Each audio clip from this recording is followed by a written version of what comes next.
and be uncomfortable. For it is through candid dialogue that we can truly innovate and find lasting solutions.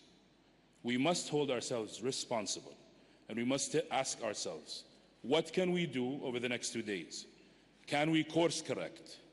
Or will we let this opportunity to shape a brighter future drift away?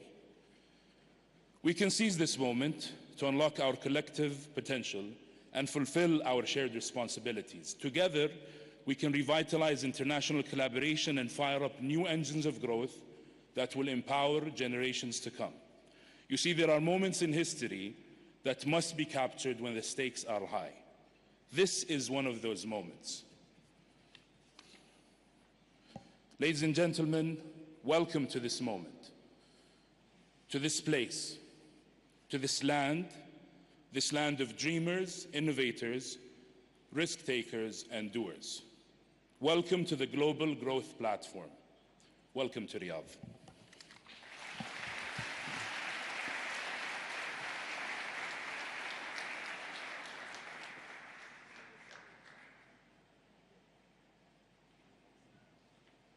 Excellencies, dear friends, if you could please remain seated while we prepare for the opening plenary, which is going to start in a couple of minutes. Thank you.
Ladies and gentlemen, the opening plenary is about to start. Borge, esteemed speakers, President of Nigeria, President of Rwanda, Prime Minister of Malaysia, MD of the IMF, and CEO of Lazard, if I could please ask you all to come to the stage.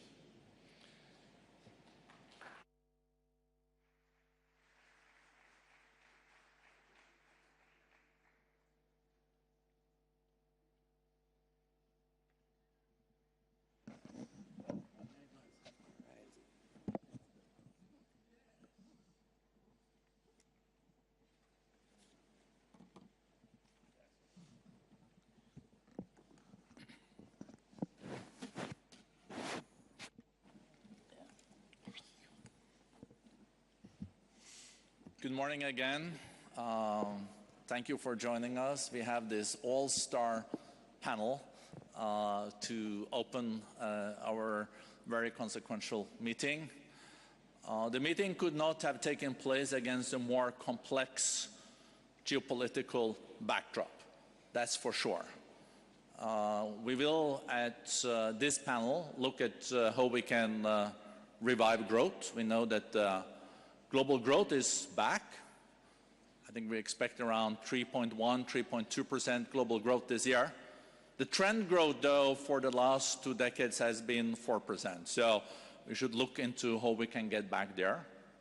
But we know that the single biggest risk we are faced with now is geopolitics. So just a few weeks ago, it could have ended with a full escalation in this region between Iran and Israel. That was avoided. But there's also a lot of other challenges geopolitically that we have to deal with, but also to avoid further escalation. We're coming back to that. We also have His Excellency President Abbas of Palestine with us here on the first row, and we know there is very important discussions going on just in this moment around the deteriorating humanitarian situation in Gaza.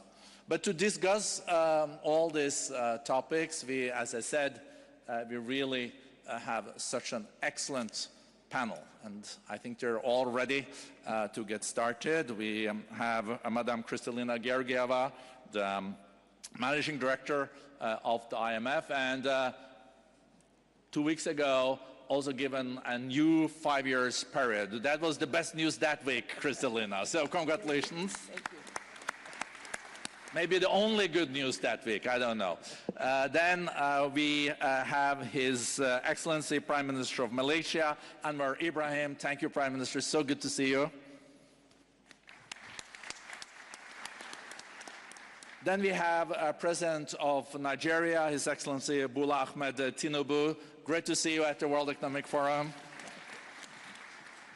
And our very good friend, His Excellency Paul Kagame, President of Rwanda. Great to see you, Mr. President. And last but not least, Peter Orszag, CEO of Lazard, United States of America. Thank you, welcome. So, let me start with Madam Georgieva, Kristalina. We do see economic growth, but you have also said that this economic growth is not sufficient, and you are concerned that the coming decade could be a repetition of the 70s. We had growth, but it was quite meager. How can we get ourselves into a situation where we can get growth back on where we were, around 4%? Salam alaikum. Let me start by congratulating the Kingdom of Saudi Arabia for the incredible success in implementing Vision 2030. And I'm starting from that because we see that when there is determination to build strong fundamentals and unleash the potential for growth, it is possible to diversify the economy and have the achievements that Saudi Arabia is demonstrating. What we have learned over the last years and during the spring meetings is threefold. First, that the world has built overall stronger fundamentals for growth. The world economy has proven to be resilient to repetitive shocks, and the question is why? The answer, because especially after the global financial crisis, in the case of Asia, after the Asia crisis, governments have taken to heart the need to have sound fiscal policies, the need to manage their public finances responsibly, and to create conditions for private sector-led growth. So fundamentals pay off. But we also recognize that we face two very serious problems. The first one is the one that you outlined. Growth, yes, 3.2% for this year, but really weak by historical standards. And two, significant divergence across the world. Some countries doing really well and others falling behind.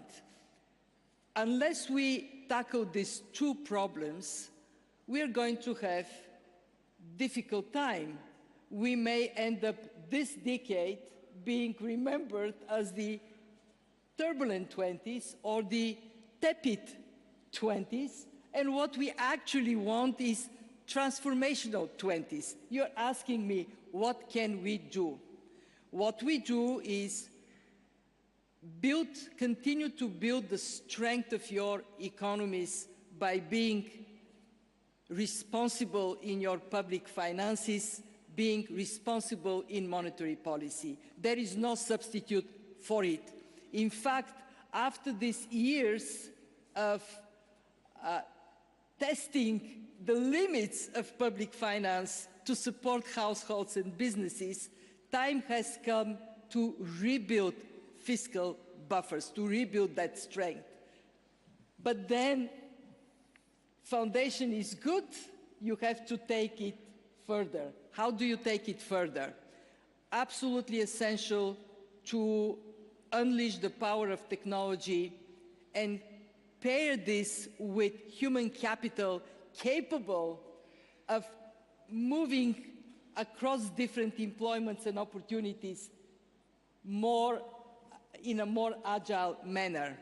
And it is absolutely essential that we work together, that this special ingredient of international cooperation, trade, is reinforced in the years to come.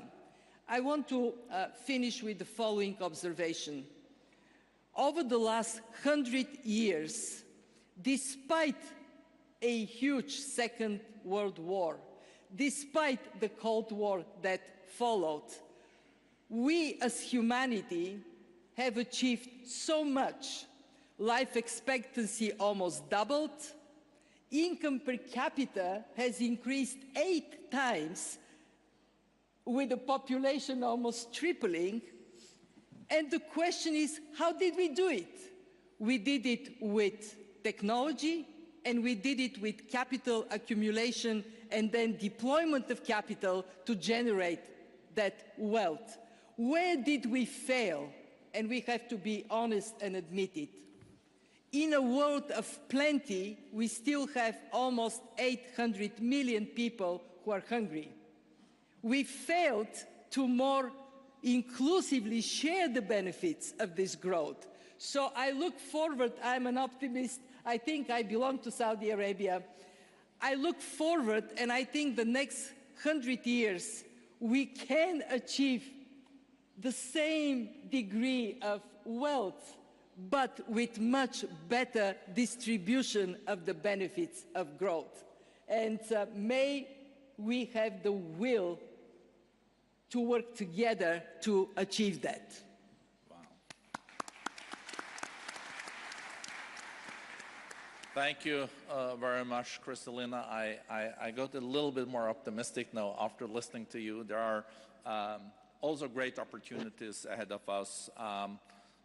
Let's avoid this decade, the 20s, to become the turbulent and with tepid growth. Let's do transformational changes that will also pave the ground for future growth and prosperity. Let me then go to Prime Minister Ibrahim. Malaysia has done pretty well. Growth is back. You're also benefiting from the changes in the global value chains, where we see more nearshoring, also called friendshoring. You become one of the nations with a big semiconductor, at least chip as industry. But you're also dealing with productivity issues at home. And listening now to Madam Georgieva, what is your take on the current geo-economic and geopolitical situation? It is complex also in your region. So what is your vision? Thank you. Assalamu alaikum wa rahmatullahi wa barakatuh. Those difficult, complex global questions should be addressed to the MD, if I may have. But anyway, I must, I think, begin by expressing my profound gratitude to the kingdom under the leadership of King Salman and Crown Prince Mohammed, because coming from a majority Muslim country in emerging economies, the initiative taken by the kingdom cannot be underestimated. Mm-hmm. The importance is profound because the kingdom is seen to be the leading voice on Islam, on progress, on development. This did not happen in the past. So when they start focusing on the issues of development, of globalization, of digital transformation, of energy transition, that by itself has appealed to the concerns and the support of many of these countries. Many of our Muslims some look up to the initiative. That's why I think I must give credit. And Minister, please convey that we see this in this light. So you must continue to play this role to engage, particularly those in the developing economies, emerging economies. Notwithstanding the complex situation, the turbulent times affecting the region, particularly the anger, frustration over the Palestinian issue and the Gaza crisis, that shows complete abdication of responsibility, particularly countries in the West. But notwithstanding that, the kingdom wants not to be completely distracted with the issue. The issue is important, it's fundamental to us, but at the same time, we have to survive. The economy has to be strong. The fundamentals have got to be built. So Malaysia is again fortunate in a region that is possibly most peaceful in the world and the fastest growing economy. And we then, particularly Malaysia, now start focusing on issues. Firstly, I think, Christina, you made the very important reference to the issue of governance, fiscal responsibility, because without that, countries cannot move. You must start with certain priorities, because countries can grow, has enormous potential. We had that experience in the 1990s. In fact, with the World Bank and the IMF considers this as the East Asian miracle. I quite dispute that, but notwithstanding, it was spectacular. We have seen spectacular progress. But we also have to learn from the flaws of endemic corruption, of gross inequality between the rich and the poor, the propensity to adopt unbridled capitalism to the extent that you ignore the plight of the masses deprived from basic opportunities. So we have to steer that policy issue of governance, of fiscal responsibility. At the same time, do not lose sight of the key priorities, which is relevant in this session, the issue of globalization, of interdependence. We adopt a very fierce foreign policy position to engage and depend on the support, collaboration, investments from the West, United States, Europe, at the same time maintain excellent bilateral relations with China, Korea, Japan, and more importantly with China because of the potential. And of course we have to grapple with these sensitivities, which is not our problem, is the problem of the rest. And I've said it probably quite pronounced in Australia when asked. I said, please do not impose your problem upon us because we are in emerging economy with enormous problems of our own. We have to now grapple with the issue of digital transformation. And so you mentioned about these semiconductors. We are fortunate because we have been now the focus. In the past has been always in the back end. But with the new investments coming in from America, from Germany, from China, the focus has shifted to the front end, which means new challenges. We have to train differently. We have to refocus on the issue of technical training and TVETs, which was somewhat ignored in the past. We have to excel in some of the research areas, which is challenging and new. And I should conclude by saying that for these sort of forums is critically important to us. And I choose to come precisely because of that, to show that the initiative taken by the kingdom and the issues being addressed and focused, of course, with the support of the World Economic Forum, would be of enormous benefit to us and ASEAN as a region. Thank you very much, Prime Minister Ibrahim. And You can also count on our support when you're embarking on your presidency of ASEAN in 2025. President Tinubu of Nigeria, I think you took over the presidency last year in May, so you have had 11 months as president. You took over at a critical time for Nigeria. The economic situation was tough, but you took measures from the beginning to then recalibrate the economy. You cut the subsidies on fossil fuels. You also took aims at dealing with the currency.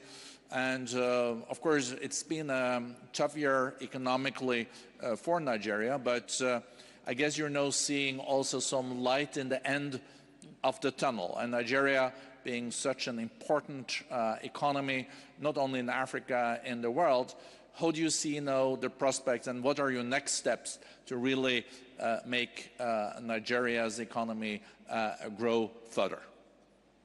Thank you very much. Salam alaikum. And let me, in addition, join in congratulating the Kingdom of Saudi Arabia for putting this opportunity together. I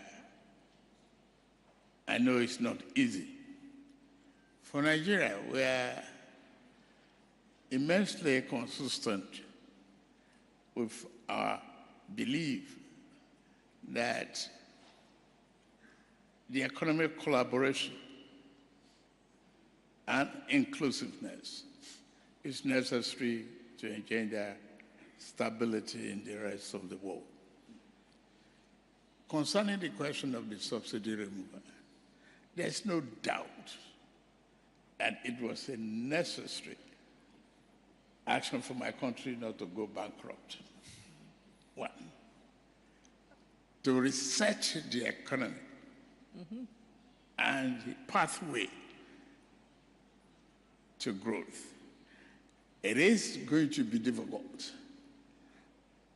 but the hallmark of leadership is taking difficult decisions at the time it ought to be taken decisively.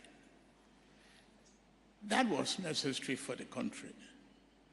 Yes, there will be blowback. There is expectation that the difficulty in it will be felt by a greater number of the people. But once, I believe it was their interest that is the focus of the government, it is easier to manage and explain the difficulties. Along the line, there is a parallel arrangement to really cushion the effect of the subsidy removal on the vulnerable population of the country. We share the pain across board. We cannot but include those who are very vulnerable. Luckily, we have a very vibrant, youthful population interested in discoveries by themselves and highly ready for technology, good education, committed to growth. We were able to manage that and partition the economic drawback and the fallout of the subsidy removal. Equally, it engendered transparency, accountability, and physical discipline for the country.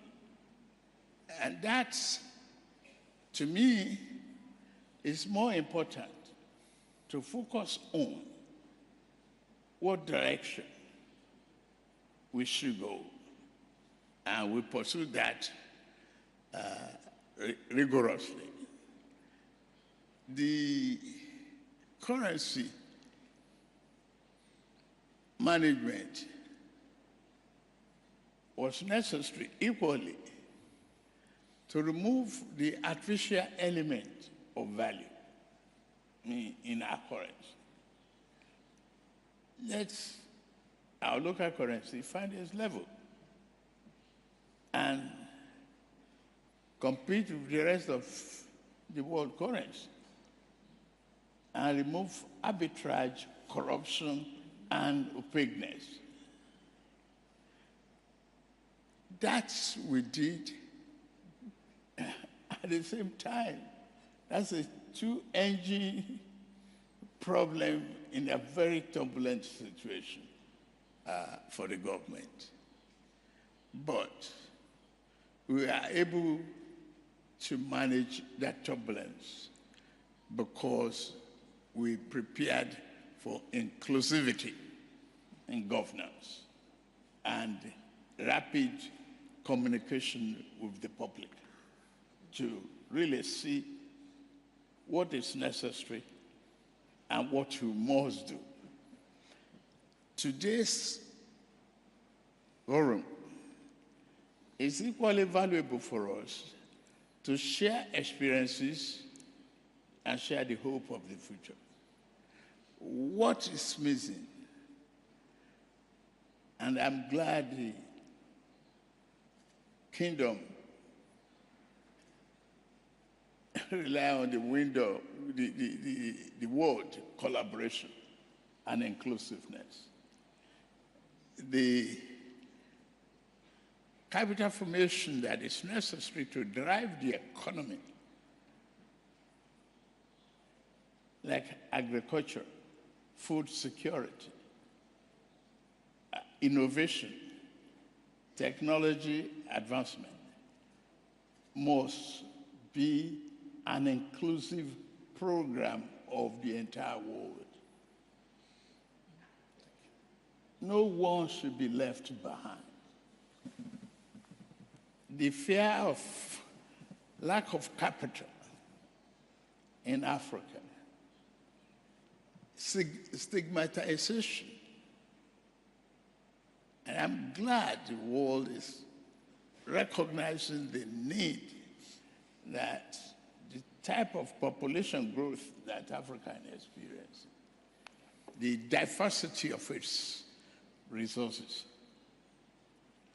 must be married with its economic opportunity.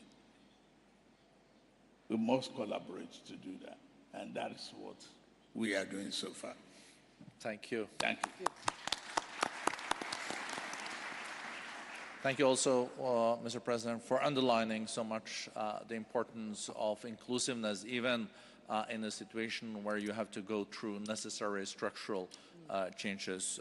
President Kagame, Rwanda is doing well economically.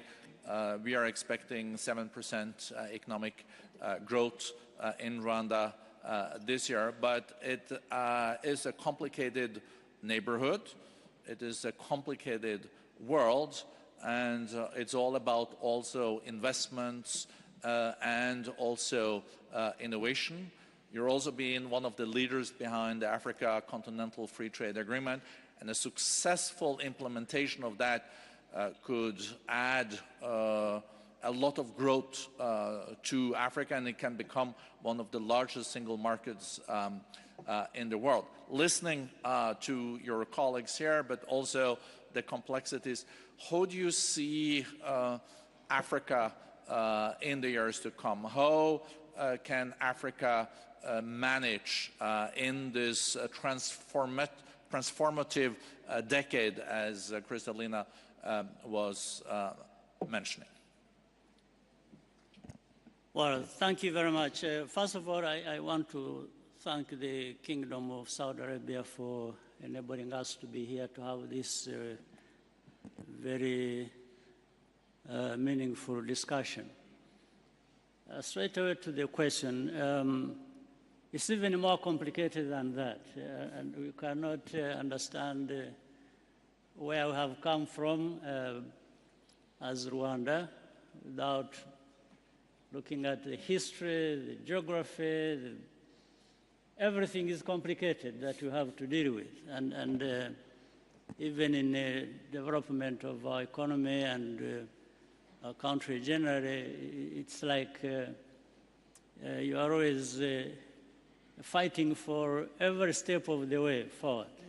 And that therefore means when we are talking about inclusivity, it's not just a word, a nice word, and with a nice meaning.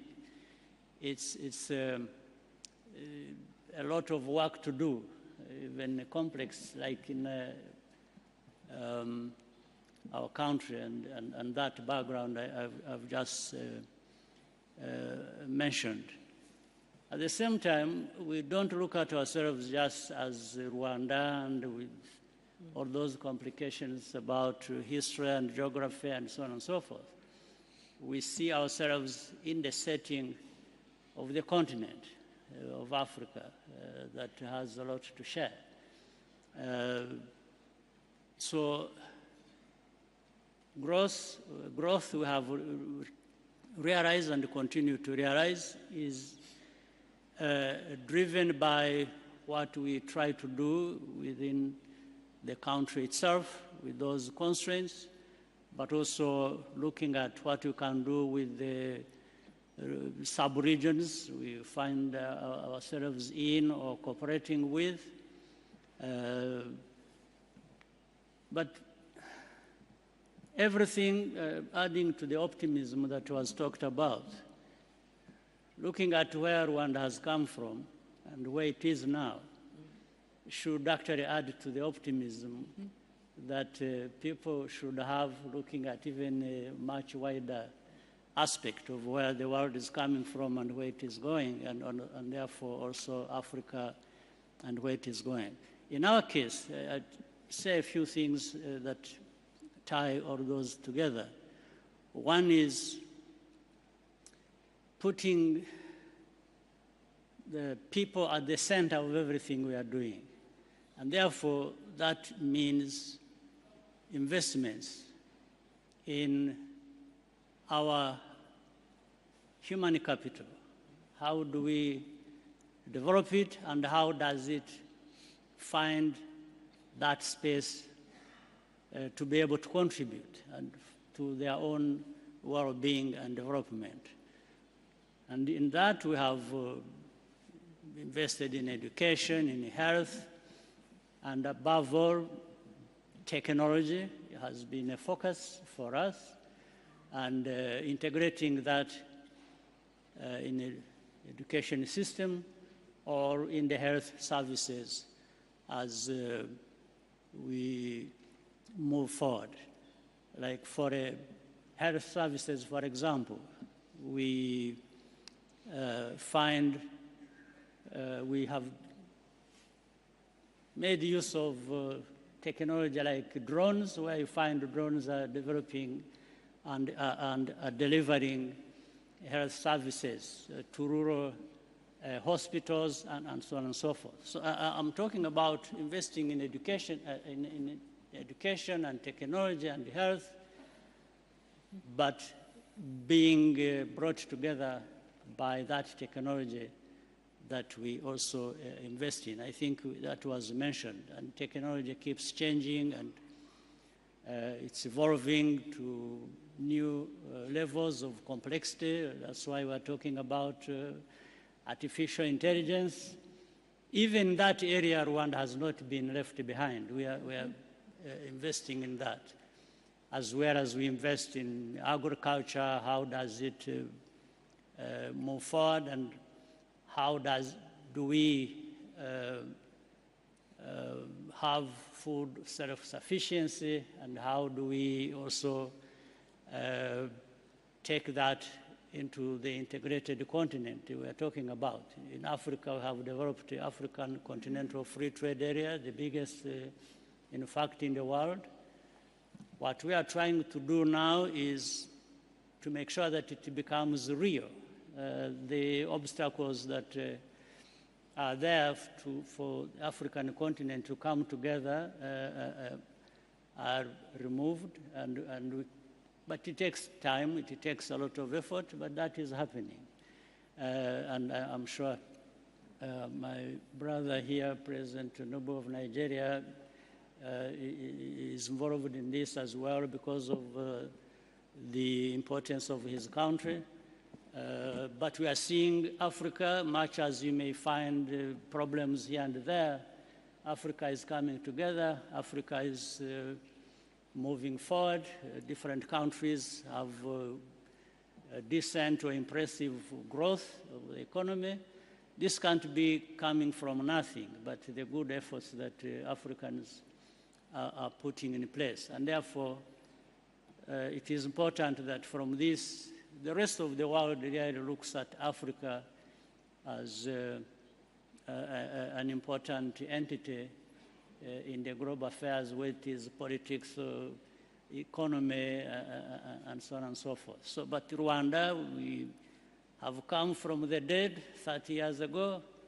We are now alive and thriving, and it's investments in our people and accountability and governance that we bring into play and which we share with the rest of the continent. Thank you. Thank you, President Kagame, and I think it's is really a very consequential story. 30 years coming from the dead, and today one of the fastest growing countries in Africa, in the world, with 7%. And when I just visited you and the capital, you can see the dramatic changes that is happening. So it is possible. Coming now to Peter Urzag, CEO of Lazard. Many questions that I could have raised, but I have seen, Peter, that you have said that also the big risk that we are faced when it comes to the global economy is the geopolitics. Is that correct? I think it is, but first let me again join my fellow panelists in saying what an honor it is to be here and to commend the Kingdom for the path that you are clearly on. And start with a note of optimism, because I am an optimist. In addition to the AI revolution, which has already been mentioned, this is a phenomenal time for business and frankly for the state of humanity. The biotech revolution, the potential of the energy transition to reinvent the way that we obtain our energy.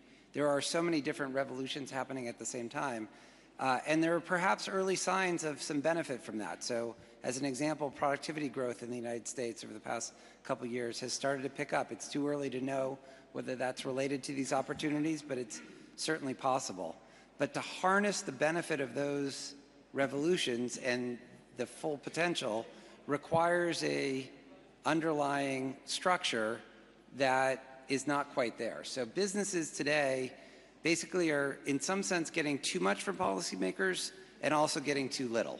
So let me try to explain that. In the too much category, businesses are now caught in the middle of many foreign policy and other geopolitical issues.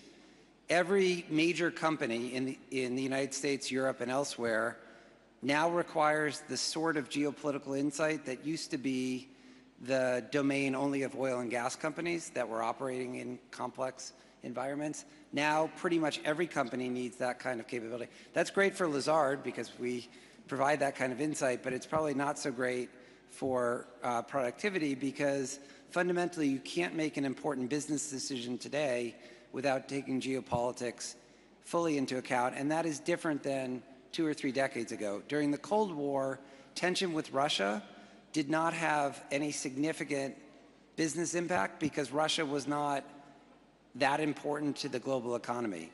That's not true with regard to where the geopolitical fractures are today. On the too little side, policymakers have not really fully stepped up to many of the core challenges that have already been identified. And the result of that is that companies are being asked to fill the void on social and other issues that policy hasn't fully fulfilled.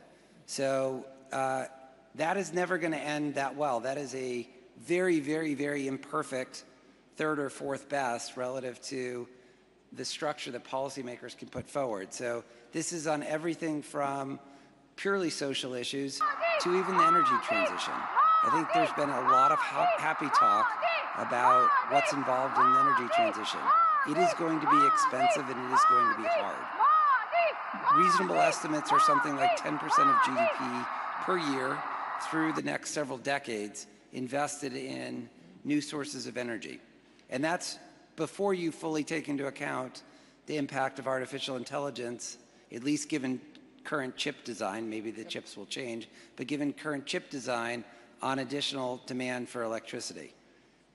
That is a very, very tall bill, and the thought that companies are going to be meeting the vast bulk of that bill is unrealistic. So there's both too much and too little, but I want to end again on a note of optimism because it's a very propitious time for a lot of these technologies. Let's just try to capture them as best as possible. Thank you. Thank you very much. Just a short follow-up question, because we are all curious about the U.S. economy. The U.S. is still 25% of the global GDP, with 5% of the global population. And there was expectations for a recession in the U.S., then there was soft landing, but now it seems like there is no landing, and there's also speculations that Fed even have to increase interest rate when we were expecting decrease in the interest rate in the summer. So we see that the inflationary pressure is still there. So there are different ways of looking at this. We saw that JP Morgan is worried that there will be a very rough landing. What kind of landing will there be in the U.S. economy if there is going to be a landing? Sure, I'll answer that question, and then I'll say I think it's probably partially the wrong question, but let me answer it first. My view, I'm pretty optimistic on this. I think the U.S. economy has weathered the past several years extremely well. The consumer is still relatively strong. The labor market is strong. I mentioned that productivity has picked up. That means that unit labor cost growth is also contained. Those are all really good things for the fight against inflation. My own view is I think there's a temporary hiccup, just like there was at about this time last year, where inflation went sideways instead of continuing its downward path. I'm optimistic that the downward path will resume, so time will tell, and some humility is warranted because there's a lot of uncertainty. But I think the most likely path is one in which inflation continues to come down. But there are underlying problems in the U.S., and I would highlight the fiscal trajectory, where the deficit over the next 2 decades is projected to be 6 to 7% of GDP, and then polarization. The country is incredibly polarized. We obviously have an election coming up, and it is, I mean, as an example, I was confirmed as President Obama's budget director 15 years ago. At my confirmation hearing, Paul Ryan introduced me, and the Senate vote was 100-0.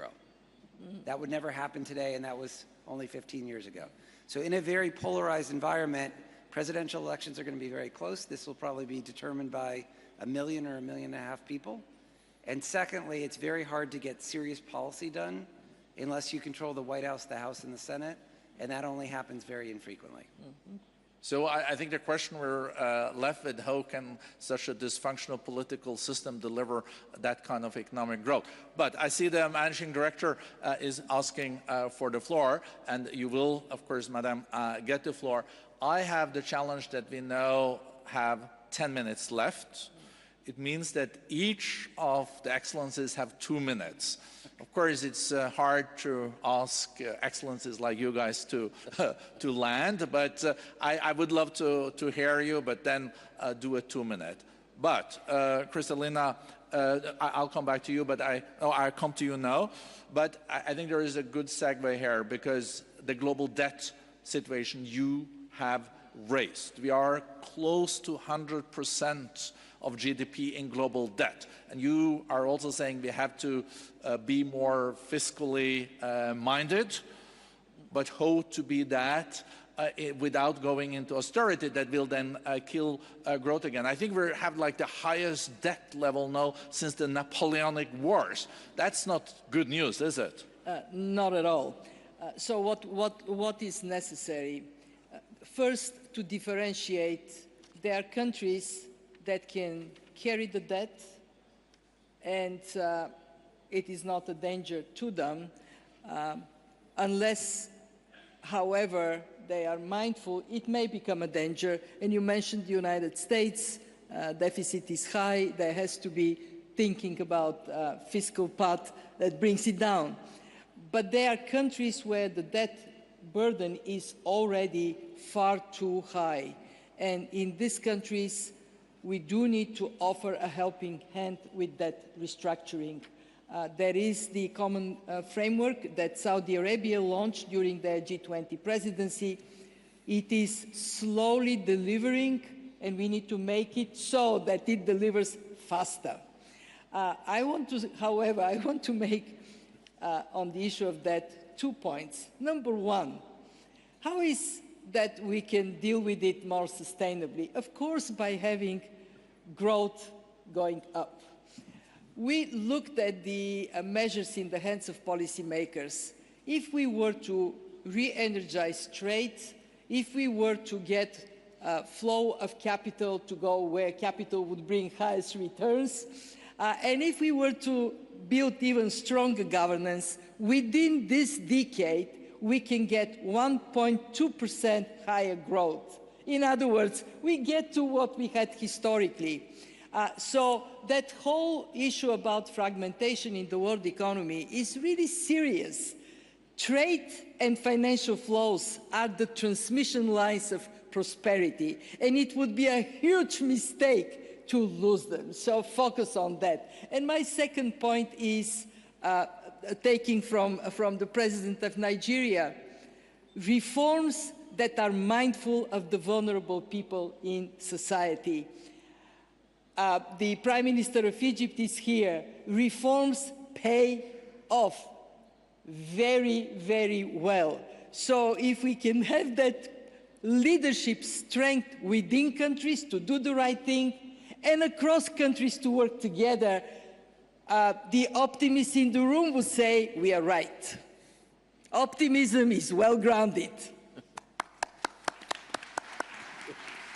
So, Mr. Prime Minister Ibrahim, you are also in a situation where you're caught between the G2, China and the US. And this is also a relationship that is quite volatile or fragile. And you're maneuvering this too on top of all the other challenges. Maybe you want to reflect on that for 2 minutes.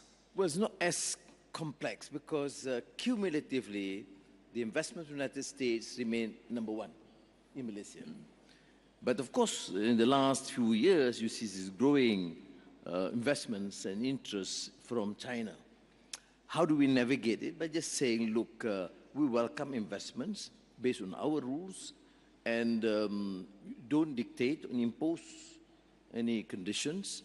We will not, for example, enter into any sort of a decision that is deemed to be provocative against one another. And I think so far we have managed, not easy, as a small emerging economy, we have to navigate very wisely. And we are fortunate against because there is somewhat an ASEAN consensus on this, though not in full because different strengths, but at least within the ASEAN mechanism, there has been this sort of a position that we maintain our neutrality, we engage with both, and we set our own priorities. Our problem with some of the big economies, of course, they dictate, they hector, they're quite condescending, and you have seen that in COP28 and some other forums, WTO, etc. But I think this is where I think to engage more broadly with Africa, with Latin America, and the Middle East, particularly what the Kingdom has initiated, would be of immense help to us. We cannot do it alone, and we will have to then engage.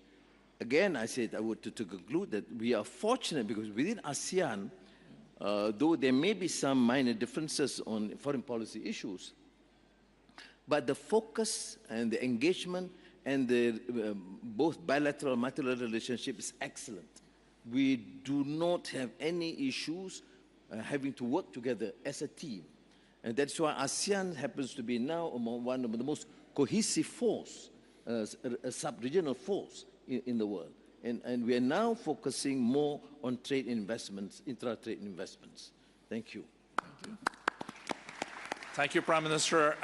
President Tinubu, you have dealt with the domestic economic challenges, and in many ways Nigeria is a superpower in its region. But the region is looking also very challenging with Sahel, with the situation in Mali, Chad, also now in Niger. And I know the time is short, but is there any way we can see a stabilization in your surroundings in the years to come, or is it, does it look very, very grim? Thank you very much. We are encouraging the entire world to pay attention to Sahel and the countries around us in ECOWAS. As the chairman of the ECOWAS, I've witnessed the big influence of Nigeria to discourage unconstitutional change of government. That is stabilizing. Equally, we have eased the sanctions. We need to trade with one another, not fight each other. It is very, very necessary and compulsory for us to engender growth, stability, and economic prosperity for our people. The rest of the world needs to look at fundamentals of the problem, not just ordinary geopolitically. It has to go to the root. As the world paid attention to the poverty level of Sahel and the rest of ECOWAS, have they helped the infusion of capital and pay adequate attention to the exploitation and opportunities availed by the mineral resources that is available? Are we going to play only a big brother's role in a talk shop without necessary action? We just have to be involved in the exploitation, promotion, and prosperity of that region in order to see peace and stability and economic growth. Thank you. Thank you. So, President Kagame, we have this West-East challenge, but we also lately had this North-South. So a lot of the South is saying that there are double standards from the North. Yes. So how do you look at this, and is there a way for the North to regain the trust of the South? And someone in the North maybe would say the same, but I think it's mainly now South-North. So in 2 minutes, you can give us the full description and the blueprint for that. Well, first of all, the divide is there. Let's not be vague about it. And we need to avoid it. We need to fight it. For example, if you look at it from the perspective of the global shocks that we talk about here and there, irrespective of where they have come from. All countries in the world are affected.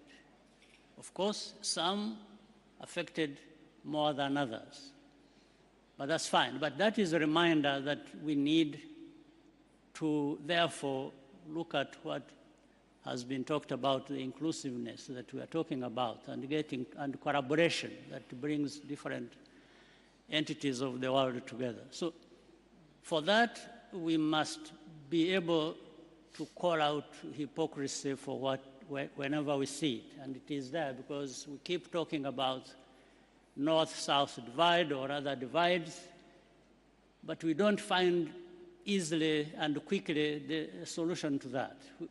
Yet we can. We know that we can do that. Therefore, and in this case, I'm going to argue for our continent, the continent of Africa, which, by the way, has the fastest growing middle class. And in fact, in not too distant future, it will be the only place that has a growing middle class. Mm-hmm. So how can you forget that this is a very important place on in our world? Now, two things have to happen.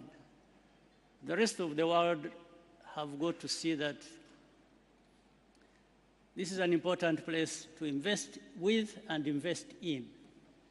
That's one. Second is for Africa itself to avoid any victim mentality and start raising ourselves to the level where we should be, and in fact where we are, that we are a very important geographical part of our world, and with a lot of resources. It's not just natural resources, it's the people at the same time.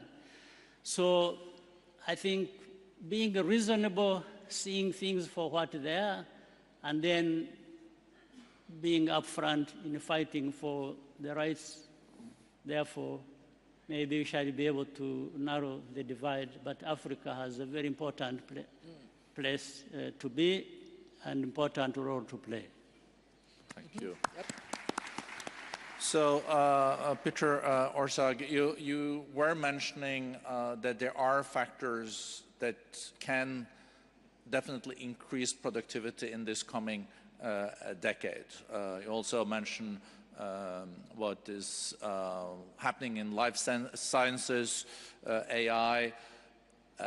Are these factors strong enough to increase so much the productivity so we can see prosperity and avoid tepid growth in the coming decade? What are the additional policy measures that we need on a global level to avoid, to repeat, that the 20s will be the new 70s? Sure. Well, I think the threat is not necessarily to growth, but rather to inequality and inclusion.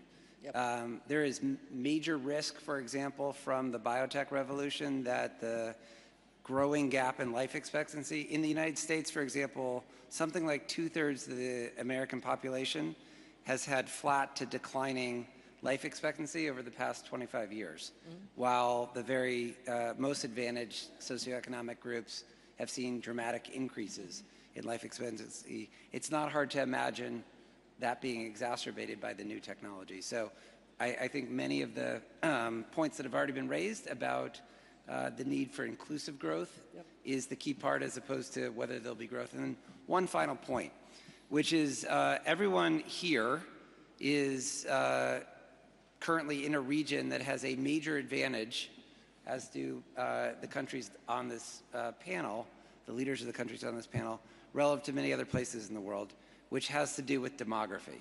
And we haven't touched upon that. The total fertility rate globally has fallen in half, and the share of the population over age 65 has doubled since 1950. Those areas that have, and by the way, don't allow yourself to fall into the trap of very low fertility rates and thinking that they can increase. I think the experience in China has shown that the move away from the one-child policy really hasn't worked. So it's a huge advantage to have a dynamic population, and that's one of the reasons why at least I'm excited to be here, and to be on this panel with many of the leaders of countries that have that dynamism, because that's a major advantage going forward. Thank you.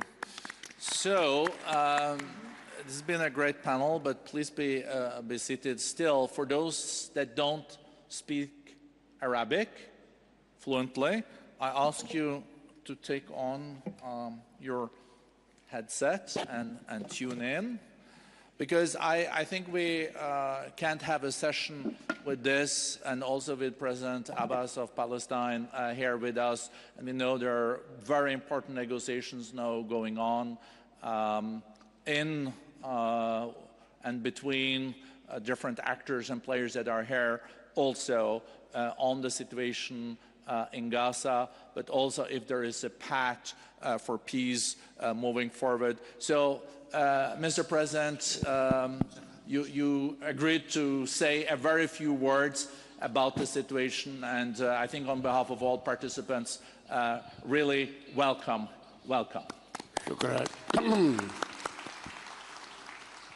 شكرا جزيلا. بسم الله الرحمن الرحيم. في البداية أريد أن أتوجه بالشكر والتقدير للمملكة العربية السعودية على تنظيمها لهذه المؤتمرات العالمية التي تتناول مواضيع شتى ومختلفة تفيد كل العالم، وتتناول أيضا القضية الفلسطينية. وأخص بالتحية صاحب الجلالة الملك سلمان وولي العهد الأمير محمد بن سلمان. عندما نريد أيها السيدات والسادة أن نتحدث عن غزة وما يجري في غزة، لابد لنا أن نعود 75 سنة إلى الوراء، إلى الاحتلال الإسرائيلي للأرض الفلسطينية.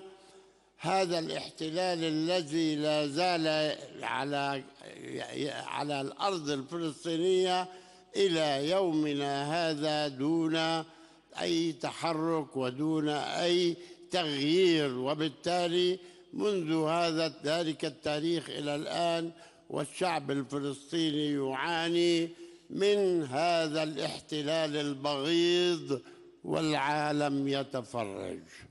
إذا أردنا أن نتحدث عن غزة بالذات وعن 7 أكتوبر، وهي مرحلة مفصلية حصل فيها اعتداء على مدنيين، وهذا الاعتداء نحن قلنا منذ البداية نرفضه رفضا قاطعا.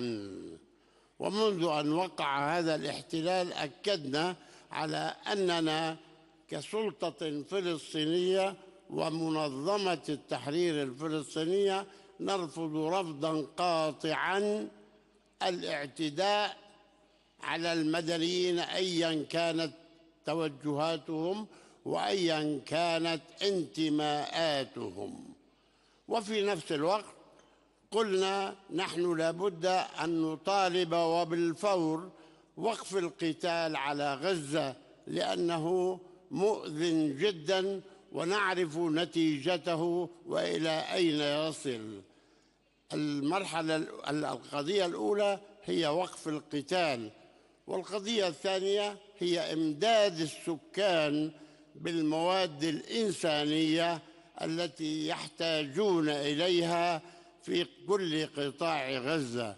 والنقطة الثالثة هي أننا لن نقبل بأي حال من الأحوال تهجير الفلسطينيين سواء من غزة أو من الضفة خارج إطار وطنهم، ويجب أن يبقوا في وطنهم، ويجب أن لا تتكرر مأساة ونكبة عام 1948 1967.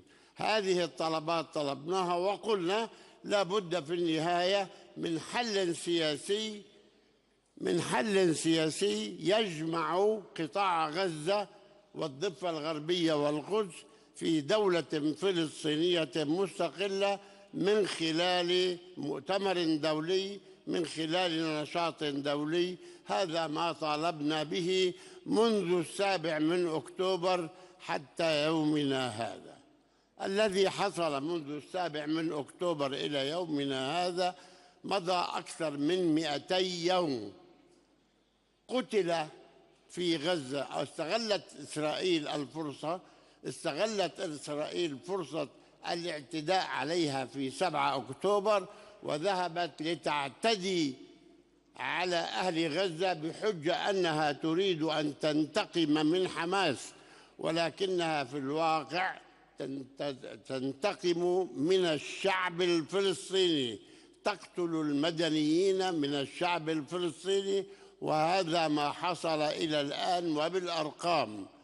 لقد قامت إسرائيل بقتل 34,000 خلال 200 يوم من أهل غزة، ومعظمهم من الأطفال والنساء والشيوخ الكبار، وجرحت 75,000 جريحا من هؤلاء، بمعنى أنه أصبحت الآن ضحايا إسرائيل في الحرب منذ أكتوبر إلى الآن 110,000 شخص، ما بين قتيل وجريح. إضافة إلى ذلك أنها دمرت 75% من قطاع غزة، من المباني والمؤسسات والطرق والجوامع والمساجد وغير ذلك. قطاع غزة أصبح شبه مدمر. إذا قلت 75% يعني 75%. وقال بوريل أمين العام لأوروبا قبل يومين فقط إن ما جرى في غزة لم يجري في الحرب العالمية الثانية في ألمانيا. وقال هذا أشخاص آخرون غيره، واعترفوا أن ما يجري الآن في غزة وفي الضفة الغربية تجاوز ما جرى في الحرب العالمية الثانية في ألمانيا وغيرها ضد ضد أوروبا في ذلك الوقت. إذن الوضع في غزة مؤسف للغاية، ولا بد ما دم طالبنا من البداية بوقف القتال أن يتوقف، وأن يمد أهل غزة بالمواد الإنسانية، وأن نحذر حذرا شديدا من تهجير 2.2 مليون فلسطيني خارج فلسطين. هذا يعني نكبة جديدة ستحصل على الشعب الفلسطيني. وهنا أقول لكم ما يجري في غزة وما سيجري خلال الأيام القادمة هو ما ستقوم به إسرائيل من اجتياح مدينة رفح، لأن جميع الفلسطينيين من أهل غزة تجمعوا في مدينة رفح، وبقي ضربة صغيرة فقط لكي يخرجوا جميعا خارج إطار هذا. وهنا تحصل أكبر كارثة في تاريخ الشعب الفلسطيني. نأمل أن تتوقف إسرائيل عن هذا العمل، عن هذا الهجوم، ونناشد أمريكا، الولايات المتحدة الأمريكية، بالإيعاز أو بالطلب من إسرائيل أن تتوقف عن عملية رفح، لأن أمريكا هي الدولة الوحيدة القادرة على أن تمنع إسرائيل من ارتكاب هذه الجريمة. هذا ما يجري في قطاع غزة. ونحن ماذا نطالب؟ نحن نطالب العالم بهذه الطلبات التي قلتها، ونطالب بأنه ما دام اعترف بفلسطين في عام 2011 كدولة مراقب في الأمم المتحدة أن يعترف بها كدولة كاملة العضوية في الأمم المتحدة. وهنا أناشد كثيرا من الدول وبالذات الدول الأوروبية أن تعترف بدولة فلسطين أسوة باعترافها بدولة إسرائيل. الدولتان نشأتا بقرار واحد، هو القرار 181 في 47. العالم اعترف بإسرائيل ولم يعترف بالدولة الفلسطينية. المطلوب الآن أنه ما دام اعترف بإسرائيل أن يعترف بالدولة الفلسطينية، ثم نتفاوض مع إسرائيل. بعد ذلك نتفاوض مع إسرائيل على الحدود وغير ذلك، ونقول لإسرائيل الحق بالحصول على الأمن الكامل، وهذا واجبنا، ونحن كفلسطينيين حقنا بالحصول على تقرير المصير، على دولة مستقلة أسوة بباقي شعوب العالم. هذه هي باختصار قضية الوضع في قطاع غزة. ينطبق عليه بشكل أو بآخر ما يجري في الضفة الغربية، وأخشى ما أخشى أن إسرائيل بعد أن تنتهي من غزة أن تتجه أيضا إلى الضفة الغربية لترحيل أهلها نحو الأردن. أقول إن مصر والأردن رفضتا رفضا قاطعا ترحيل الفلسطينيين من بلادهم إليها، ولكن إسرائيل تحتاج إلى من يقول لها، إلى من يأمرها، إلى من يتحدث عنها بقوة بأن هذا العمل غير جائز. والجهة الوحيدة القادرة في العالم، الوحيدة القادرة في العالم والتي نحملها المسؤولية هي الولايات المتحدة الأمريكية. وشكرا لك.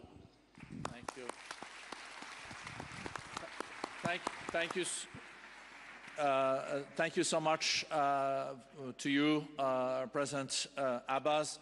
We also have the key foreign ministers from the region and also from the G7 here in the coming days discussing other ways of breaking the current impasse. And thank you, President Abbas, for coming. And also a big thank you to this great panel that we were so privileged to gather here.